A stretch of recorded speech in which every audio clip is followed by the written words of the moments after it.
इस साल का आखिरी चंद्र ग्रहण 7 सितंबर की रात लगेगा। यह काफी लंबा चंद्र ग्रहण होगा। मुंबई के नेहरू प्लेनेटेरियम के निदेशक अरविंद परांजपे ने इस चंद्र ग्रहण की खासियत बताई। उन्होंने कहा कि यह भारत के लिए इस साल का सबसे बड़ा चंद्र ग्रहण है। यह संपूर्ण चंद्र ग्रहण होने वाला है। इसकी शुरुआत शाम 8:58 पर होगी और रात 1:26 पर यह खत्म होगा। इस बीच 11 बजे के करीब खग्रास ग्रहण की शुरुआत हो जाएगी। उस समय चंद्रमा पर पृथ्वी की पूरी छाया पड़ेगी। पहले तो चंद्रमा बिल्कुल गायब हो जाएगा, उसके बाद ईंट के रंग का नजर आएगा। इसके पीछे का कारण यह है कि पृथ्वी के वातावरण से जब प्रकाश गुजरता है तो उसका नीला रंग बिखर जाता है और चंद्रमा के ऊपर लाल रंग का प्रकाश पड़ता है। देखिए, ये जो चंद्र ग्रहण है यह भारत के लिए इस साल का सबसे बड़ा ग्रहण है, क्योंकि संपूर्ण चंद्र ग्रहण होने वाला है ये। और इसकी शुरुआत होगी तकरीबन 8:58 पर, मतलब 9 बजे के आसपास, और ये चलेगा। इसका अंत होगा रात को 1:30 बजे। मतलब एक्चुअली यदि आप गणित के हिसाब से देखेंगे तो 1:26 पे ये इसकी समाप्ति होगी। तो ये इतना लंबा ग्रहण चलने वाला है। तो इसकी शुरुआत कैसे होगी? तो इसकी शुरुआत जो है पृथ्वी की छाया में, मतलब चंद्र ग्रहण कब होता है कि जब चंद्रमा जो है वो पृथ्वी की छाया में आता है जी। तो उस समय छाया के दो भाग होते हैं, एक पेनम्बरा कहलाता है और एक अम्बरा कहलाता है। तो पेनम्बरा जो है वो अम्बरा के बाजू में एक बहुत मंद सी छाया होती है, उसको पेनम्बरा कहते हैं। तो वो पेनम्बरा की छाया में चंद्रमा जो है वो देखिए 8:58 पे प्रवेश कर जाएगा चंद्रमा। उसके बाद में 9:57 पे जो है पूर्ण ग्रहण, जो चंद्र ग्रहण है उसकी शुरुआत होगी। मतलब जो चंद्र पृथ्वी की जो सही छाया जो है उसके अंदर चंद्रमा का प्रवेश होगा। और जो खग्रास चंद्र ग्रहण जो है, जो उसका मध्य भाग है, वो बिल्कुल रात के 11 बजे मध्य भाग होगा उसका। और उस समय चंद्रमा के ऊपर चंद्रमा जो है वो पूरी तरह से पृथ्वी की छाया में होगा। वो पूरी तरह, मतलब उसकी शुरुआत होगी।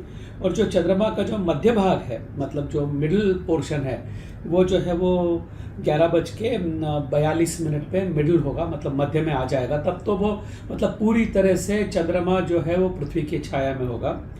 और ये जो टोटलिटी है, मतलब संपूर्ण चंद्र ग्रहण जो है, तो वो फिर रात को 12 बजे के बाद 22 मिनट में, मतलब रात के 12:22 पे 22-23 मिनट के आसपास ये अपनी वो प्रछाया से, मतलब छाया से निकलना शुरू हो जाएगा, बीच वाली छाया से, जिसको हम लोग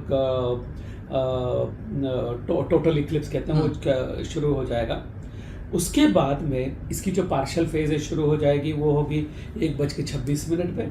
और फिर चंद्रमा का जो है अंत होगा, वो जैसे मैंने बोला 2:25 के ऊपर वो खत्म हो जाएगा। तो ये बड़ा लंबा अवधि तक चलने वाला ग्रहण है। इसमें देखने वाली बात ये है कि जब टोटलिटी, मतलब जब खग्रास ग्रहण की शुरुआत हो जाएगी 11 बजे, तो चंद्रमा जो है उसके ऊपर पृथ्वी की पूरी छाया पड़ने वाली है। और उस समय जैसे जैसे ये छाया पड़ेगी तो आपको दिखाई देगा कि चंद्रमा जो है वो पहले तो बिल्कुल अंधेरा सा लगेगा, और बाद में चंद्रमा जो है वो एकदम ईंट की तरह लगेगा, कलर का हो जाएगा। मतलब जो आपका ईंट होती है लाल रंग की, उस तकरीबन उस रंग का चंद्रमा दिखाई देगा। नहीं, ऐसे संयोग जो है ना वो तो बनते रहते हैं।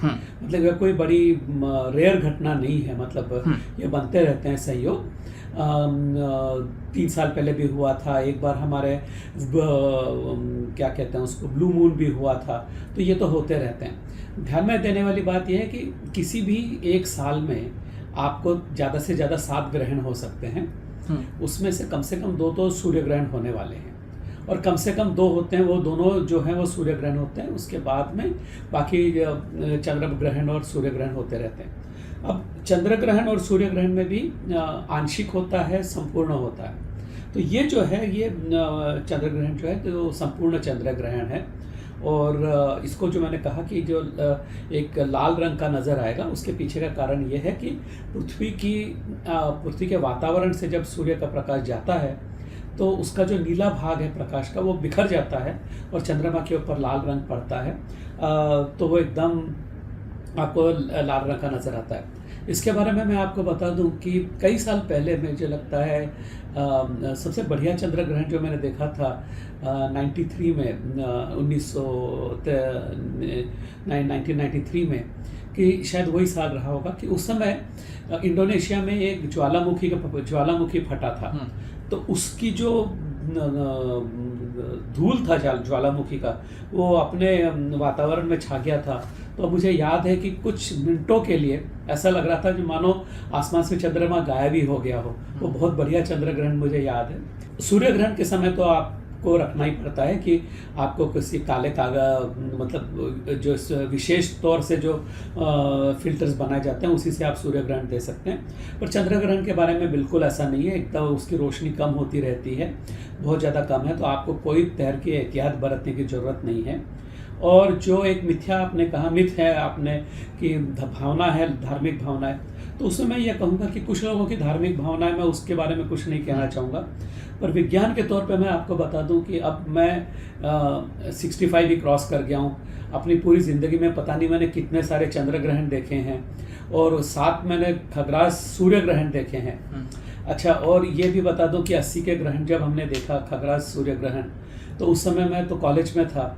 और उस समय से लेकर आज तक जो लोग ये कहते हैं कि चंद्र ग्रहण या सूर्य ग्रहण पर जो नहीं करना चाहिए, वो सब मैंने किया हुआ है और मैं आपके साथ में बात कर रहा हूँ। तो इसका किसी तरीके से आपके शरीर पे या किसी भी तरीके से प्रभाव नहीं पड़ता है। इसका कारण है, ये एक बिल्कुल ही नैसर्गिक सामान्य घटना है कि 2 खगोलीय पिंड हैं, 3 खगोलीय पिंड हैं, एक सूरज है, एक पृथ्वी है और एक चंद्रमा है। सूरज के प्रकाश के कारण पृथ्वी की छाया चंद्रमा पे पड़ रही है, इसके अलावा कुछ नहीं हो रहा है। और हर महीने तकरीबन 5 डिग्री के बीच में से चंद्रमा प्रवेश करता ही रहता है। तो ऐसा तो हर महीने होता है, किसी को कोई घबराने की ज़रूरत नहीं है। मैं तो इतना कहूँगा कि बहुत सुंदर दृश्य होने वाला है। अभी बम्बई में तो कम से कम बादल हैं, पर यदि कहीं आपको पूरे देश में बादल छटते नज़र आते हैं, आसमान क्लियर हो जाता है, तो आप इसको अवश्य देखिए, आनंद लीजिए इसका। और तीसरी बात मैं यह कहूँ कि हम, जब मैं बचपन में था तो हमारे यहाँ कैमरा वगैरह नहीं थे। अब आपके पास में मोबाइल इतने कैमरा हैं, तो अच्छे अच्छे फ़ोटो लीजिए और इसको अपनी याद को हमेशा संभाल के रखिएगा।